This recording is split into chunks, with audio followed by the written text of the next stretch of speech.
Hey Waffle Gang, I do hope you are well. My name is Mark and today we're checking out some more /my butthole. And if you love a Reddit story, why not consider hitting a like, subscribe, maybe that notification bell too, all really helps out. And let's jump straight into today's first story. Now today's first story does follow with an update as well from Dash Stroop, who says, am I the arsehole for attending the funeral of my mother? I, 24 female, was given up by my parents as a baby. Because they were both 18 and had no way to properly care for me. I didn't have a very good life until I got into college off a sports scholarship and it was then I decided to investigate my past. I found out my parents were still together, that they had 2 other kids and a lot younger than me and had overall become very successful in life. I started to feel very resentful and although I almost reached out, I decided that I couldn't. I still kept tabs on them to see how they were doing, how my siblings are and stuff, when I found out that my mother died. I did attend the funeral a few weeks ago. It was a big funeral, a lot of people attended, but it wasn't packed. The thing is, other than my hair being jet black, I looked just like my mother did. So when people were leaving, I got spotted by my mother's hysterical great aunt who assumed I was my mother. I excused myself, but I'm pretty sure I exposed who I was because just a few days ago, my father managed to find me and reached out to me. When we met at a coffee shop 3 days ago, he apologized for having given me up, not reaching out sooner, and ended up crying over not getting to raise me. In the first time I saw a grown man cry. He asked me if I needed anything from a car to a place to stay, but I couldn't help but feel like I was embarrassing him. So I said goodbye and left, but I received a lot of texts and voicemails from him since then, asking why I left early. If I'll meet him again, but I don't feel like I can talk to him. Then I got a phone call from a woman saying she was his cousin and my aunt, and that I should have stayed away because he's inconsolable now, and I'm an arsehole for choosing a funeral to reveal myself. I feel like my aunt is right, because what I've done is brought him new grief after he just lost his wife. Wow, what an incredibly sad one, and as I said, we do have an update to this post as well. Now to me in this, I don't feel like you're the arsehole at all, you know. It is your biological mother and you have a right to be at that funeral. And from what it sounds like, it's the aunt that's raised this issue. She must have been the one to talk to your father, who then found you and got in contact with you, because otherwise it's a bit of a coincidence that he suddenly starts to track you down now. For then the aunt to get in contact with you and saying you should have stayed away because he's inconsolable now. It's not your fault that you look like your mother, and you didn't choose the funeral to reveal yourself, you just attended the funeral of your mum. But I gotta say, I'm not the arsehole for you and the father. Aunt is an arsehole in this one to me, I gotta say. But I can't imagine what OP is going through, you know, seeing that your biological parents have a new family and, you know, were thriving at that time and after you was adopted. And I'm not saying they're bad for doing that because I don't know their situation. I didn't know their situation when they was younger. But to be OP and then see your family have a new family and, you know, doing well and all this sort of stuff, it's got to bring some sort of resentment towards it, hasn't it really? But perhaps I'm thinking about this the wrong way. Kano B says, not the arsehole. I feel bad for you and your biological father, honestly. This is just a tough situation. Your aunt should seriously shut up. Motorcycle Addict says, not the arsehole. You didn't ask your aunt to out you. She is the arsehole by telling your father. The cat is out the bag now, so I do think you need to communicate and not shut him out. You did kind of bring this on yourself. It's an unintended consequence. By going to a funeral, which was an honourable thing and right to do, you did create a situation where this could occur. I do think you need to see this through. I suggest you try and ignore everyone else and just talk to him and tell him you didn't mean to reveal yourself at a funeral. You just came to quietly pay your respects and now things have escalated. OP replies and quotes, not the arsehole. You didn't ask your aunt to out you. She is the arsehole by telling your father. Then goes on to say, I mean, she'd just lost her niece and was crying more than anybody I'd ever seen. I don't blame her for exposing me. She lost more than I ever knew.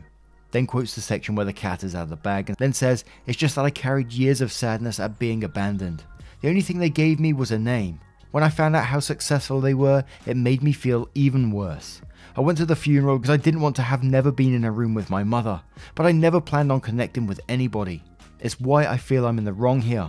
By going, I took this situation that wasn't about me and made it about me, and I feel like if I back away, I'd be making it even worse. Vet says, not the arsehole, you had a right to be at that funeral. You didn't make a scene. You didn't involve yourself in the funeral process. Someone saw you. It's their reaction to you being there that people are complaining about. You have absolutely no control how people are going to react in any given situation. Definitely not the arsehole. As for building a relationship with your father, I do believe he is reaching out to you in his grief since you do look much like your mother. I'm sure he's feeling guilty too for having put you up for adoption. It's up to you whether or not you'd like a relationship with him, but from what I'm getting in your writing is that he's well off now and he'd buy you the moon if you give him a second chance.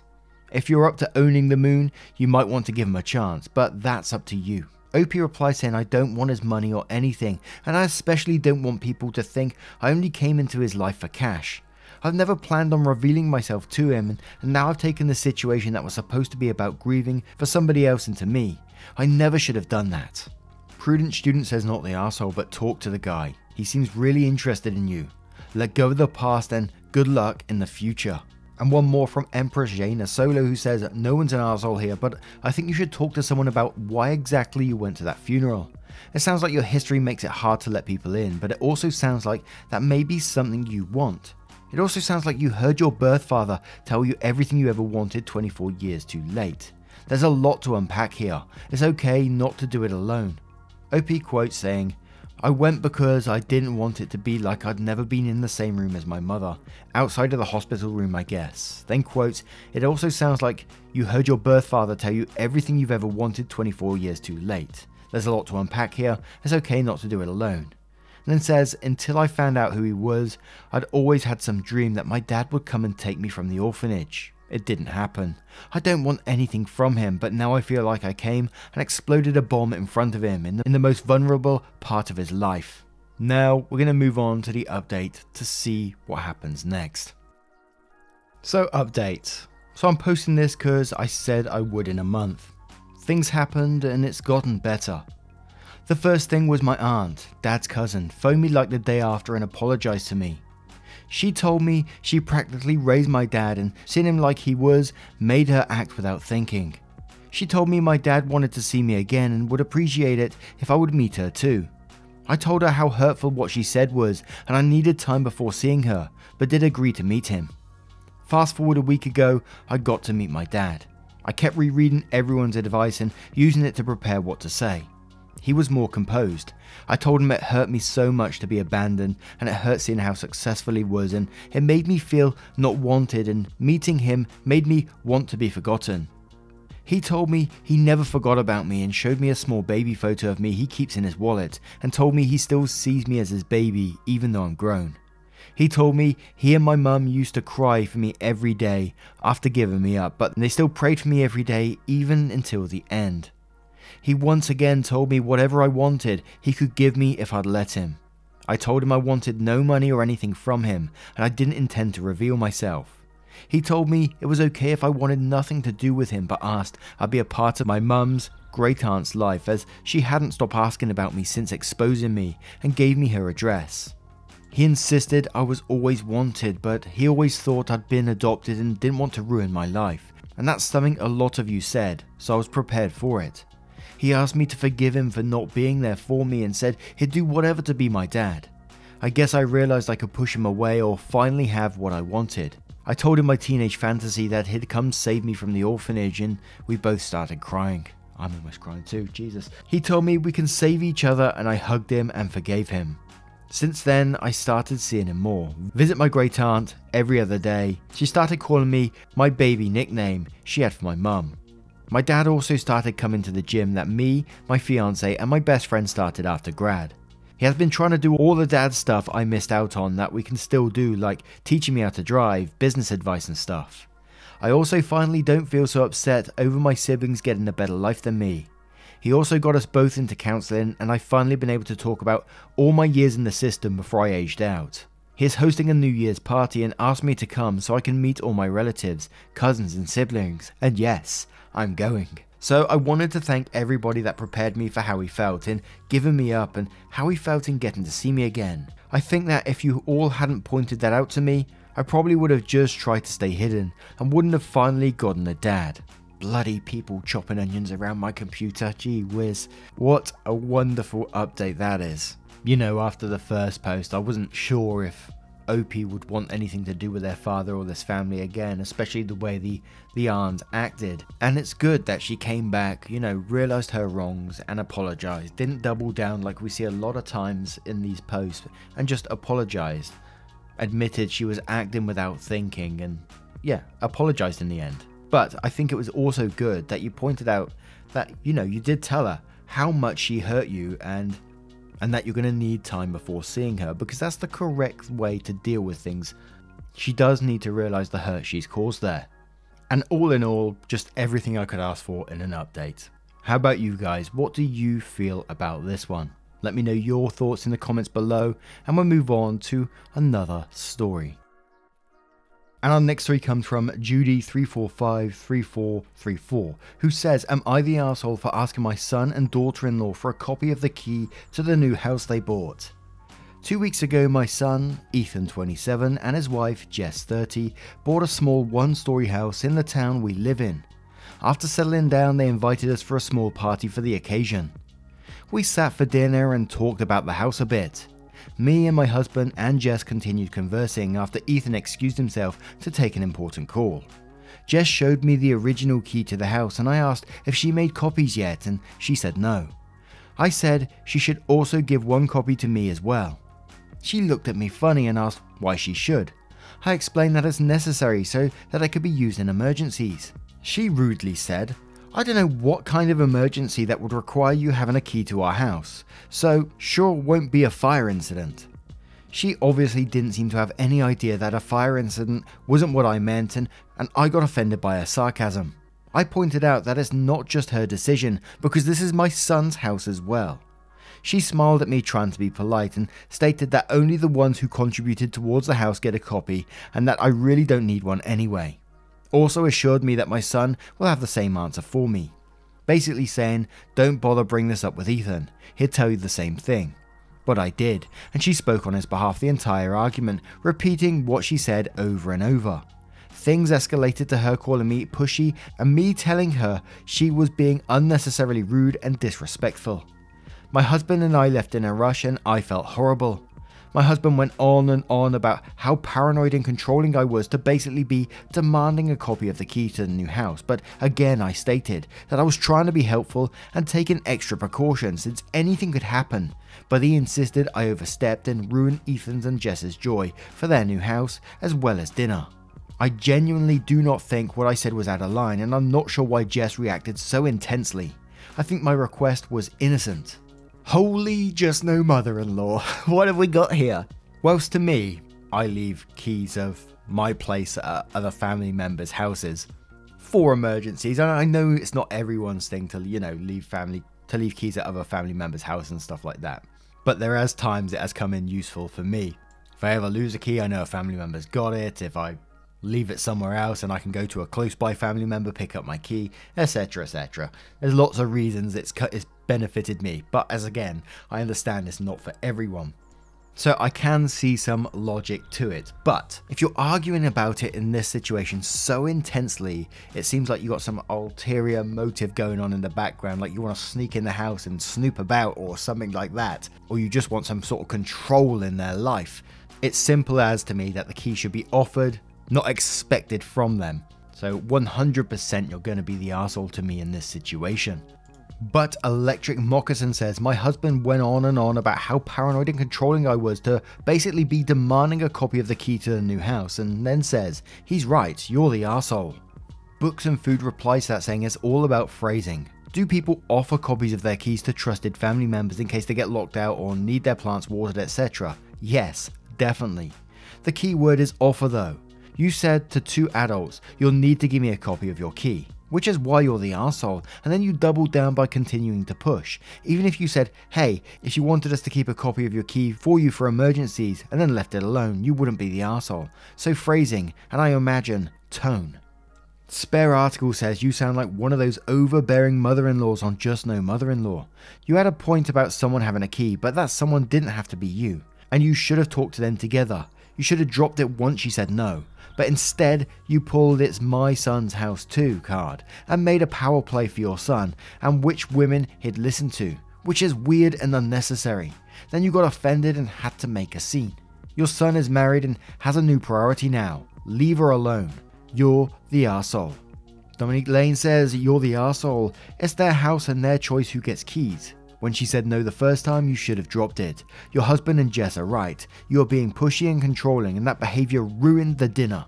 And one more from A. Mick, who says, "You're the arsehole. You don't ask for a copy of the key to someone's house, even if it is your son's. If they offer, fine. But no, you don't ask. It is rude and overbearing."